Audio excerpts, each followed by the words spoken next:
Can a pill for epilepsy help you stop sawing logs at night? Hold on to your pillows. Here's the scoop, folks. Scientists think sulthium, an epilepsy drug, might actually cut down on snoring and sleep apnea. Yeah, the same stuff used for seizures could help you catch some Z's without waking the entire neighborhood.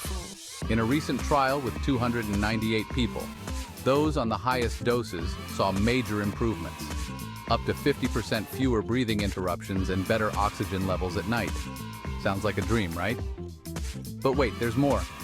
Experts say lifestyle changes like losing weight and drinking less can also help. Who knew? So whether it's sulthium or simply cutting back on those late-night snacks, there's hope for quieter nights ahead. Don't sleep on it. Till next time, keep breathing easy. Peace out.